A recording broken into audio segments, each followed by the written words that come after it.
Okay, you want me to do the first one? Sure. Okay, on number 3. Use the normal probability applet to find the combined area under the standard normal curve that is to the right of the z. Oh, so we use the applet on this one. Mm-hmm. Okay, so 1.358. 1.358. Okay, now wait, are we doing a normal, just the middle? Let me read that again. A standard normal curve. So we would just do the middle sections highlighted. Is that right? I think it looks to me like we want to highlight the left and the right side. Oh, just the left and the right? Yeah, because it says to the right of 1.3 and to the left of negative 1.3. So it doesn't want the middle, it wants the two ends. That's what it looks like to me. I read it the same way. All right. So then we get 0.175. Or 5. Or, yeah, 5. Yeah. Supposed to round. 0.175. 175. Okay. Cool. I can read number 4. Okay. The United States Coast Guard assumes the mean weight of passengers in commercial boats is 185 pounds.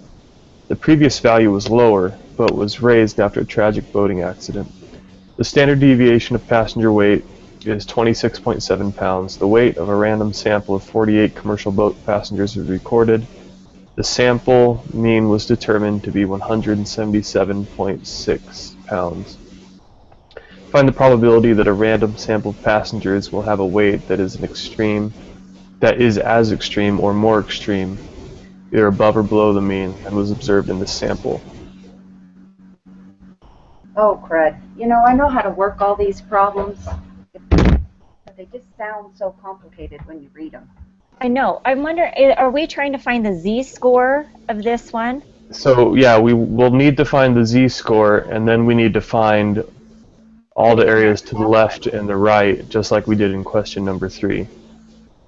Okay. Using the 176 mean. So would you take, wait, is the value 177.6 minus 185? Yes, I think so. And then on the bottom, divided by the 26.7, 0.7, which is divided by the square root of 48. Yep. Oh, we are going to square root 48? Right. Oh, gosh. That's my understanding. Okay. That's so confusing. 0.7. So I think because the main concept I got out of this lesson is it's just like last week's, but we took it and we applied it on a bigger scale. So last week we did the z-scores and we were just talking about our sample alone. And now we're applying that concept to a whole bunch of samples. Okay. And where one sample lies in that range of samples. Well, did you guys get, I mean, my z-score, I don't know, it seems too high. So maybe I got like 77.85. Oh, I didn't. I got negative 1.92. Okay, wait. So did you do 177.6 minus 185? Yeah. What do you guys get? I got negative 0.374. I think yours is right, because on all these extreme ones, that's what I got on the practice ones. Just a minute. Let me redo mine. Oh, I did negative 74 instead of 7.4. So that's probably my problem. 8.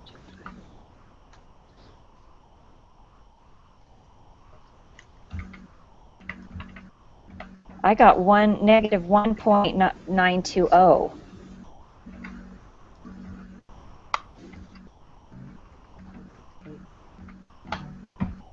Yeah, I got negative 1.92,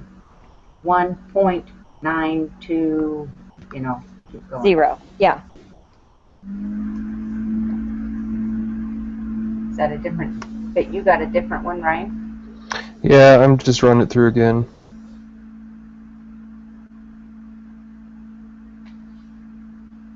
What did you guys get again? Negative 1.922. 922.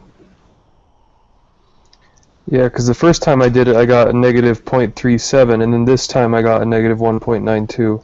Okay. Yeah, I'm that's just like finding a it hard to keep 1.92. track of all these things on my calculator. Okay, so then we take that number and we're going to put it in our template. Yeah.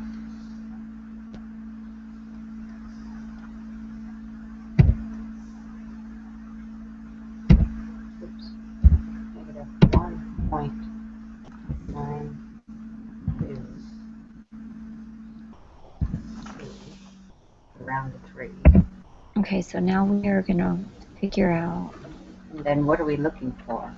the random sample of passengers that will weigh. So we want the extremes. So we're doing both ends. Is that right? Right. Yeah. Okay. Okay, so I got 0.0546.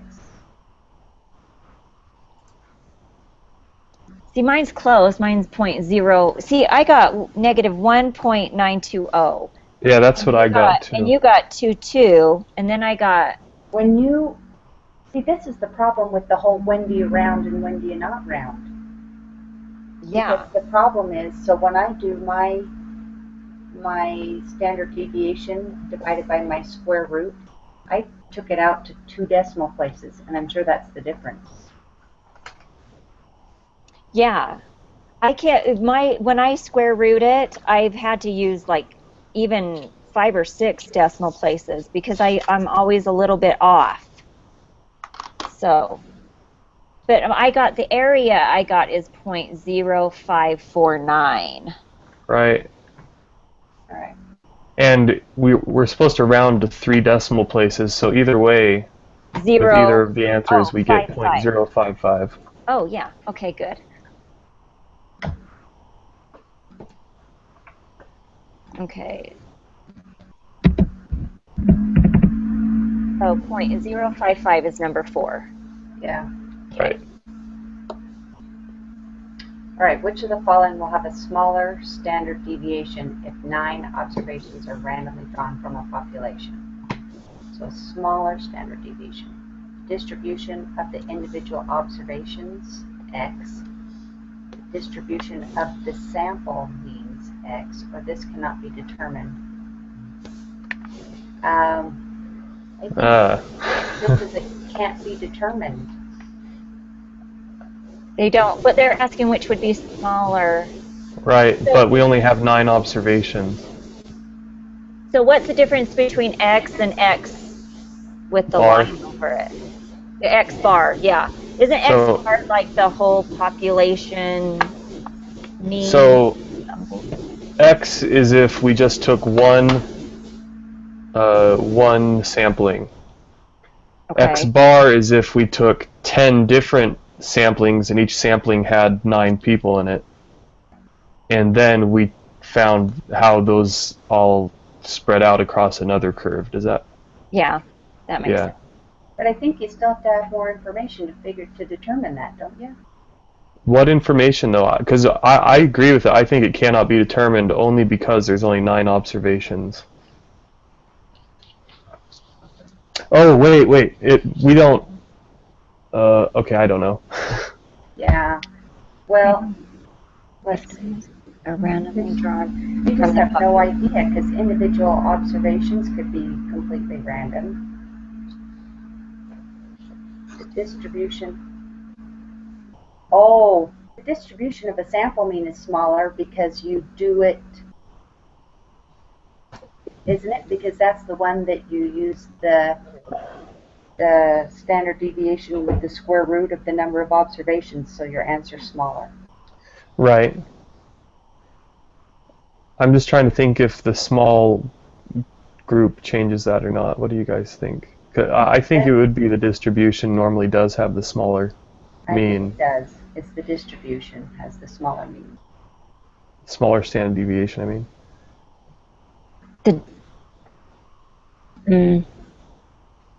I think that's gotta be right. That it can't be determined? No, that the distribution of the sample means of X bar is smaller. Okay, but is the sample mean mu? Am I messed So up? like, The little U thing? well, but it's the distribution thing, so it's back to putting it into like a curve instead of like an individual value. Okay. All right. I'm So not we could. entirely sure, but that's. No, that sounds good to me. We're gonna do the first one. No, the Yeah, middle one. Or it's the yeah, middle one. the X bar one, Yeah, the X bar. distribution of the sample means. Randomly done. Okay. All right, let's go down. Okay. I'll read the next one. Which of the following results implies that the spread in X bar decreases as the sample size increases? Is that the law of large numbers? I No, think so. it's the central limit theorem, isn't it? Because it's talking spread again, not accuracy. I thought central limit was shape, and then law of large numbers was spread. Was spread. Yeah, I think that's what you said. That's what you said last time. Yeah, I just looked at my notes, and that's it. Okay, so law of large numbers. Yeah.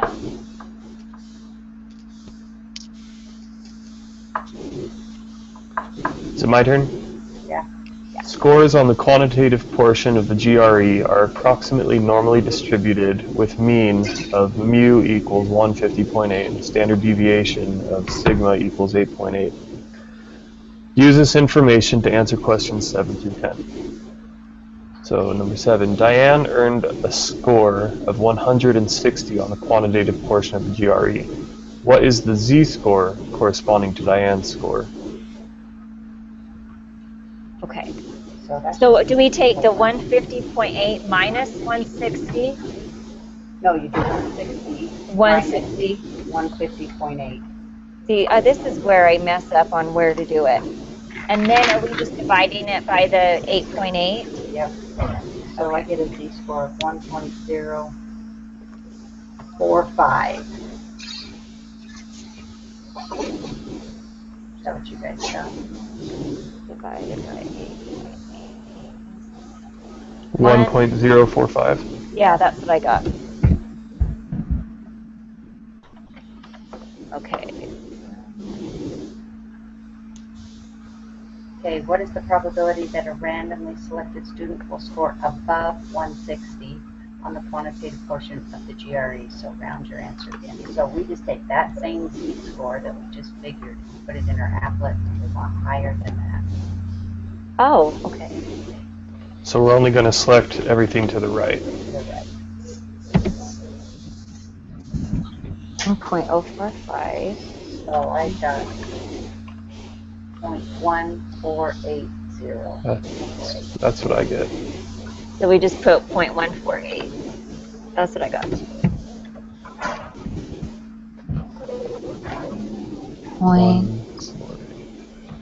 1. Okay. Wait, is it my turn now? Yes. Okay, 9. A random sample of 5 students was selected to take the GRE. Their scores were 160, 175, 163, 149, 153. What is the z-score corresponding to the sample mean of these students' scores? Oh, so. Are we trying to get the average first? I don't know what to do. We didn't have one of those. No. So I think that you would add them and divide by 5. 5, yeah. Which I think is 160. But then where do you go from there? And then we calculate a z-score for that average compared to 150.8, I think. So I got 800, so 160. Well, isn't that the same one we've already done? I already figured the z-score for 160. Wait, what was the number you guys got? I got 160. 160.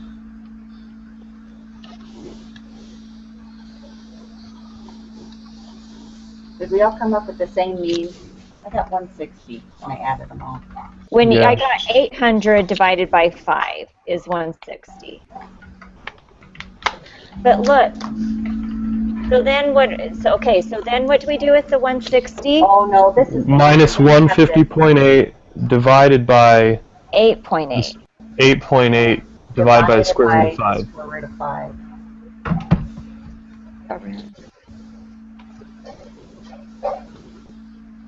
So do we put this into the template but just highlight differently? Just a minute, I'm just doing my math here.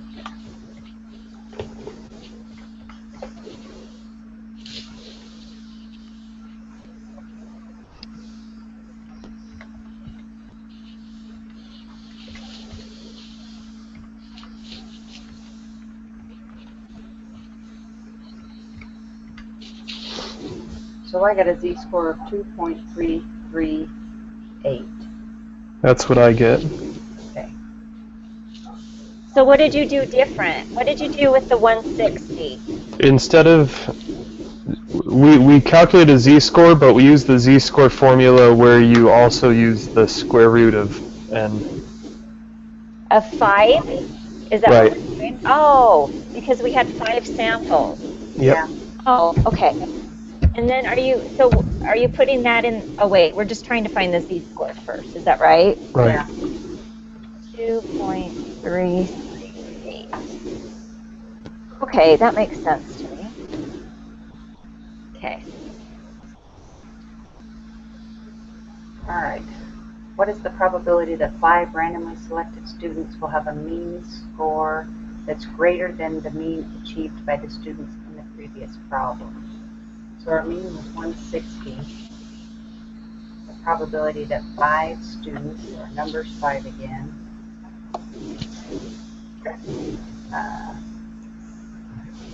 greater. So we just take that same z-score, put it in our applet, and choose everything to the right, don't we? That's my understanding. Yeah. So 2.338 in the applet, and only highlight the right. 0.0097. That's what I get. Wait, are we rounding to 3 though? To 4 for this Oh, they one. said 4. Okay, good. Do I see Josephine's here?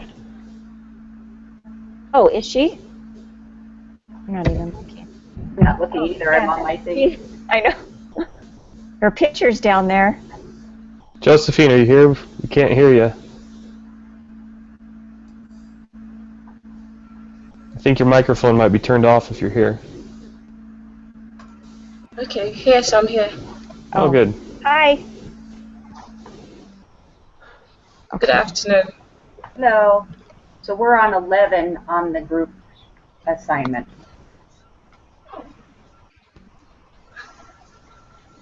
Okay, so do I get to read number 11? Sure. Okay. What is the shape of the sampling distribution of the random variable x, which represents the sample mean of the 81 students who are selected? Oh, I didn't read the question.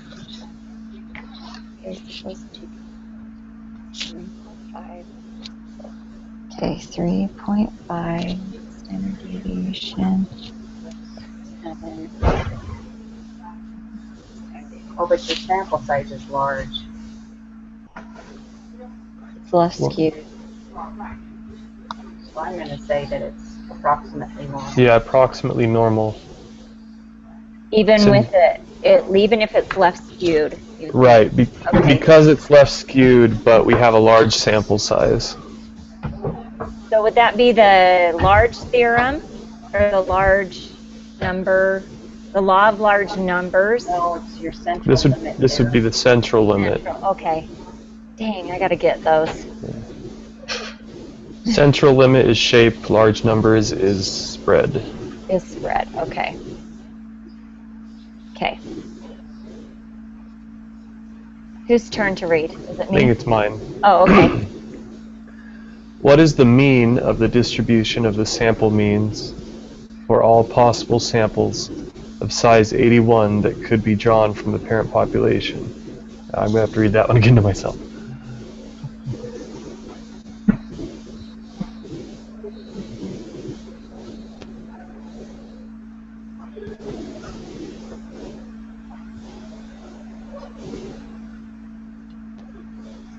Well, isn't the mean of the sample distribution the same as your parent population mean? So isn't our mean still Yes. 3.5? 3.5. Is that still true when it's left skewed? I think always.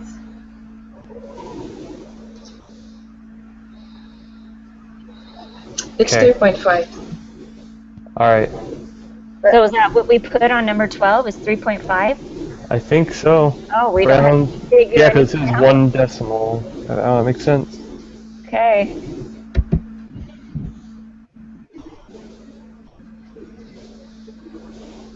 All right, what is the standard deviation of this sampling distribution, the random variable x bar, the mean of the 81 students who are selected? Standard deviation. 0.7. No, Oh, wait, because it's less. this is this. So this is our 0.7 divided by the square root of 81, right? It's 9.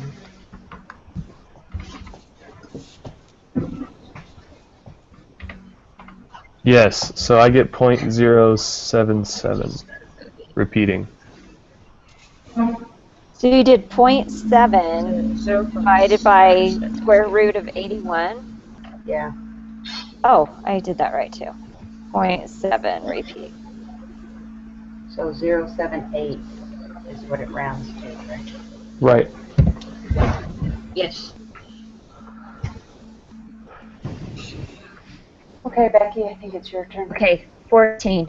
What is the probability that the mean GPA for 81 randomly selected BYU students will be less than 3.3? So do we just use the z-score formula now, and then we plug it into the applet? Yeah, but you have to use the different, divided by your number for your deviation, right? So Right. How are you guys setting it up? Like 3.5 we're gonna minus? do, no, Or it's 3.3. 2.3 minus 3.5. 3.5 divided by, we came up with the 0.078. Okay, 0.0. Okay. So I have a z-score of negative 2.564. Yes. And then, let's see, You got -2. and we want the less than that. Did you say 564? -2.564? Yes. Okay, that's what I got. And now we're putting it in the applet, is that right?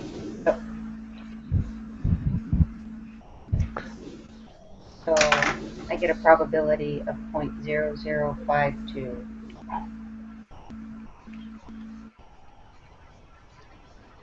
How about everybody else? What are you highlighting in the applet?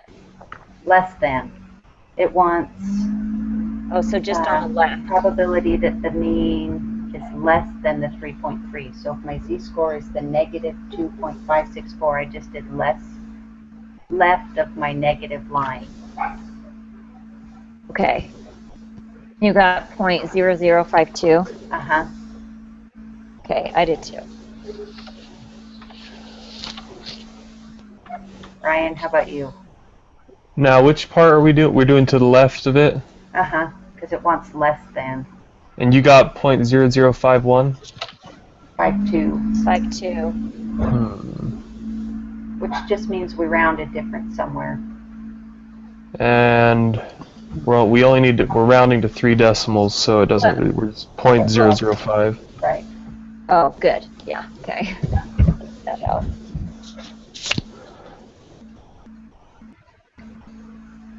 You get that, Josephine? Yes, I did. Okay, cool. Josephine, you want to read 15? Okay. What is the probability that the mean GPA for 81 randomly selected BYU Idaho students will be greater than 3.3? So we can use the same applet and just shade the other part, right? Right. You just do Yeah. 1 minus 0.005. One. Oh, yeah, we could do that too. Yes.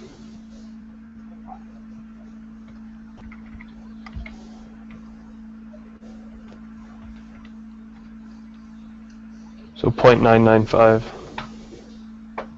Yeah.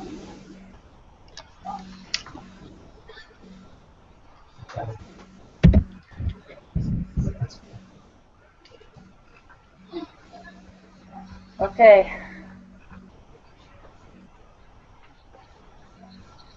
Okay. So is it my turn to take the bullet? Sure. I totally will. Okay, let me just make sure I Okay. filled in everything really fast. Okay, I'm gonna do it.